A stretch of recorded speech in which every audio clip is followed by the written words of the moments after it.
अच्छा, विधायक जी को 4 पिलर मिल रहा है, कितना? अच्छा, हम आपके विधायक जी से जरूर इस बात को बोलेंगे कि सब ठीक बात नहीं है, जनता ने आपको उम्मीद से चुना है, आप पहले जनता का काम करें। तो हम धोनी से जितना भी पुलिस के भाई साहब थोड़ा सा जनता के बीच से सब बात आ रहा है, हम चाहते हैं पुलिस और पब्लिक का रिश्ता मजबूत रहेगा, अच्छा बॉन्डिंग रहे, तो इसलिए जनता की परेशानी ना हो, इस बात का आप लोग ध्यान रखेंगे। बहुत मारता है सर।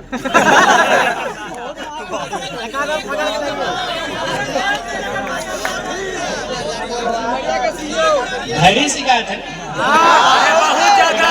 राज्य स्तरीय मामला है, राज्य बालू का मामला तो खैर विधानसभा में खूब उठा है, और जब तक उसका एक विधिवत रूप से बालू घाट का नीलामी ना हो, जब तक विधिवत रूप से बालू का काम ना हो, तब तक मामला उठेगा, और इस बार के सदन में भी इस बात को मजबूती के साथ उठाया जाएगा।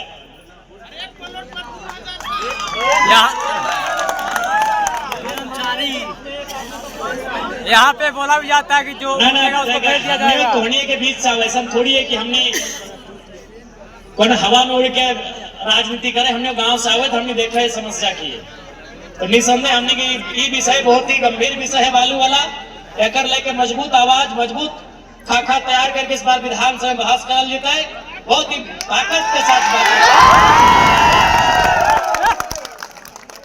ताकि वो सीधा सीधी रोटी कपड़ा और मकान से जुड़ा है आदमी। नहीं, बात सच्चाई है, सही बोला हथिन कि इंसान पहले 3 चीज जाना हथिन, हमने बचपन से देख लिया, रोटी कपड़ा और मकान, तो बालू का संबंध मकान से है, आवास से है, अतः निसंदेह गंभीर मामला है। ये जनता की जो चेहरे में देख पा रहे चिंता, उससे स्पष्ट है, इस पर एक जोरदार बहस की और उस पर काम करने की, काम को क्रियान्वयन करने की आवश्यकता है, और इसके लिए हम लोग मजबूती से इस बात को लेकर जाएंगे सदन में। देखिए, कुछ समस्याओं का निदान जनता के हाथों में है। एक बात सीधा जान लें, भारत देश आंदोलनकारियों का देश है, भारत देश वीरों की भूमि है। यहाँ एक आधा कपड़ा पहनने वाला गांधी हुआ करते थे, वो लाठी से लेके अंग्रेजों से लड़ गए, ब्रिटेन की शक्तिशाली सेना से लड़े हैं, तो इस बार अब जनता भी अब अन्याय और करप्शन को बर्दाश्त नहीं करेगी, और जनता के साथ, जनता के सरोकार के मुद्दे में जल के वहां डट के खड़ा रहेगी। चाहे सीओ का मामला हो, वीडियो का मामला हो, या थाना प्रशासन का मामला हो, यदि वो अपनी जिम्मेदारी को भूल कर गलत करने का कार्य करेगी, तो जनता के साथ आवाज बढ़ने का काम जेल कैंप करेगी, चाहे वो चतरा जिला रहे, चाहे गढ़वा पलामू लातेहार रहे, हम मजबूती के साथ आपके साथ खड़े रहेंगे।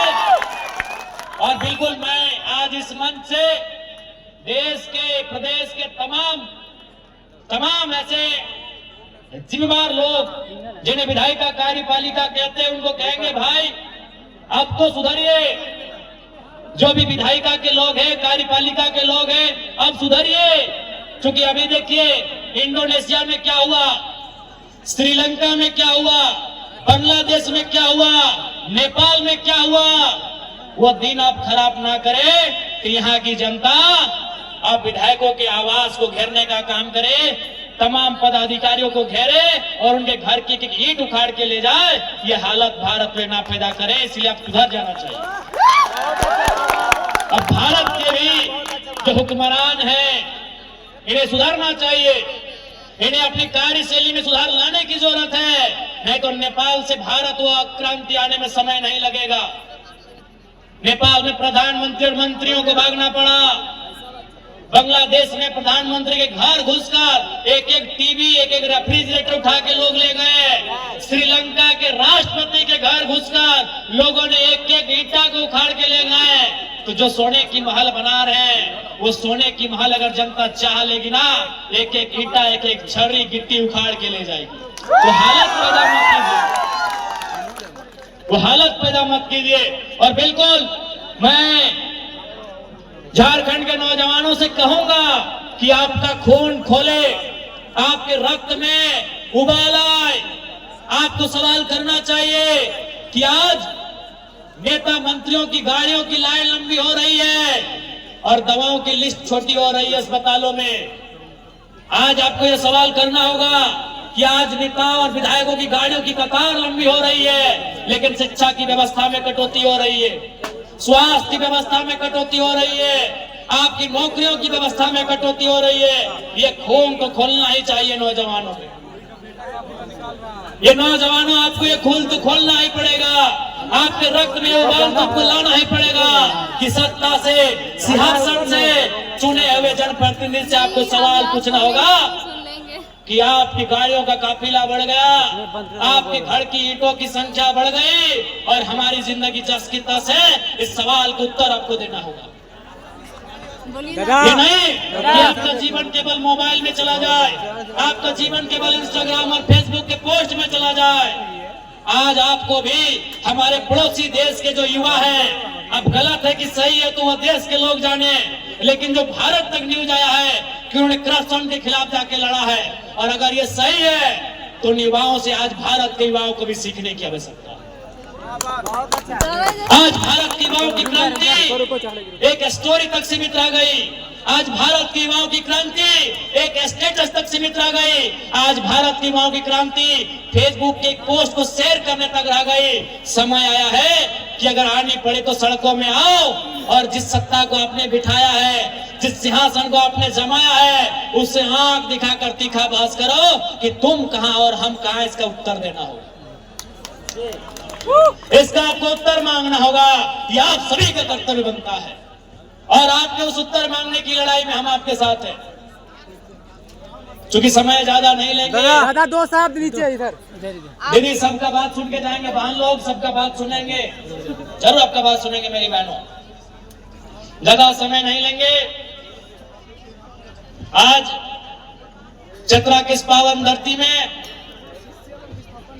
उपस्थित तमाम लोगों से यही कहेंगे कि अब आपको एकजुट होकर हर एक मोर्चे पे लड़ना होगा, चाहे वो विस्थापन की लड़ाई हो, या अंचल कार्यालय में जमीन की धोखाधड़ी हो, या प्रशासन के लोगों के द्वारा किसी भी कार्य के लिए अवैध रूप से किसी प्रकार की रिश्वत मांगी जा रही हो, हर एक जगह आपको मुखर होकर अपनी आवाज को बुलंद करना होगा। आज जैसे हमारे वहां सीसीएल है, आप बीसीसीएल है, आपके इधर सीसीएल का क्षेत्र आता है। आज मैं आपको यह भी कहना चाहूंगा कि जेल कैंप के लोग, जेल कैंप के सिपाही आपके हर एक मुद्दे की लड़ाई में आपके साथ खड़े होने के लिए तैयार हैं। आप मोर्चा के लिए तैयारी करें, उस लड़ाई में अपने आप को हमारे साथ पाएंगे, हम लोग आपको अपने साथ पाएंगे। इस बात से हम लोग कहीं कोई किंतु परंतु नहीं है। बहुत ज्यादा है। जी हाँ, इसलिए आपसे यही कहेंगे, चुनाव होने में अभी 5 साल है। हम लोग वोट मांगने से पहले आपके मुद्दों के साथ लड़ना पसंद करेंगे। वोट 29 में आएगा, वह समय क्या होगा नहीं होगा देखा जाएगा। अभी 2025 है और अभी जो आपके मुद्दे हैं उन मुद्दों के साथ हम लोग खड़े हैं। आप सांगठनिक रूप से, आप सिस्टमेटिक रूप से उन मुद्दों के साथ लड़ने की, संघर्ष की तैयारी करें। आपके साथ हम लोग खड़े हैं।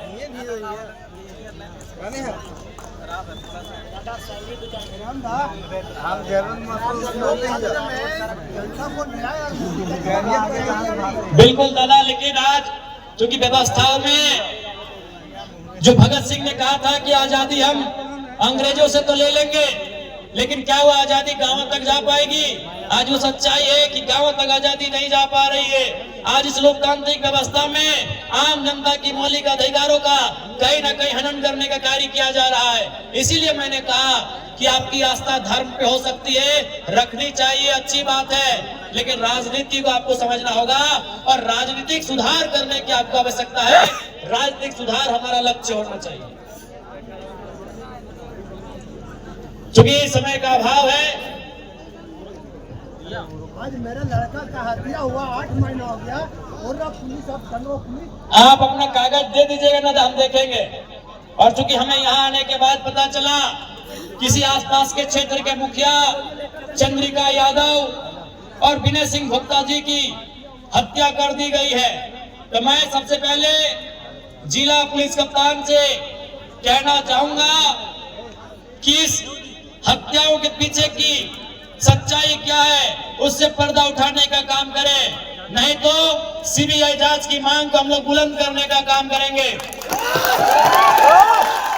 और साथ ही साथ हमारे साथी अंकित पासवान जी जो दुर्घटना के कारण हमारे बीच नहीं रहे, उनके परिवार को साहस मिले, ढाढ़स मिले, ये हमारी प्रार्थना है।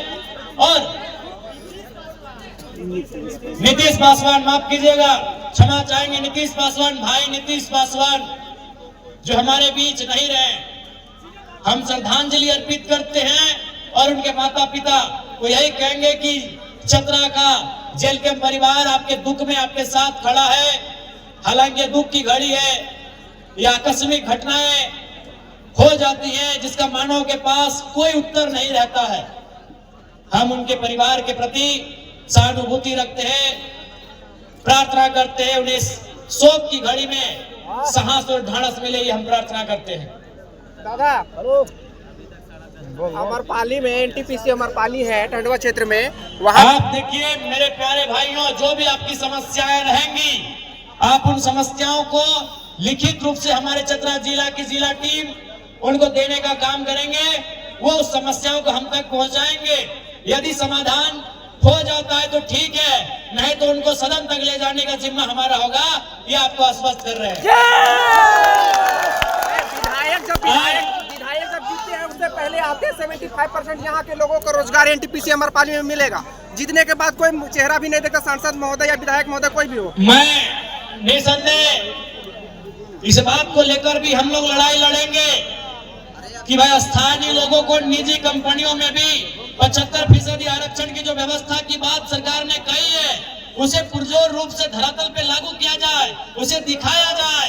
ये भी हमारा पुरजोर मांग रहेगा, पुरजोर लड़ाई रहेगी। अभी राजस्थान क्योंकि हम लोग भी धनबाद बोकारो की सीमा से आते हैं, जहां अपरंपार कोयला के भंडार है। निश्चिंत रहे, आपकी मुद्दों के साथ, आपकी समस्याओं के साथ हम खड़े हैं। राजस्थान, दिल्ली और आंध्र के लोग वहाँ पे काम कर रहे हैं। बिल्कुल बिल्कुल, आपकी कथन में सच्चाई है। इससे आप एक लिखित रूप से जिला टीम को देने का काम करें। जिला टीम एक निर्णायक, एक संघर्ष की ओर बढ़ेंगे और अगर समाधान नहीं हुआ तो फिर उसे सदन तक ले जाने का काम हम करेंगे, ये आपको आश्वस्त करते हैं। आज विशेषकर चूंकि माताएं बहनें भी दूर से आई हैं,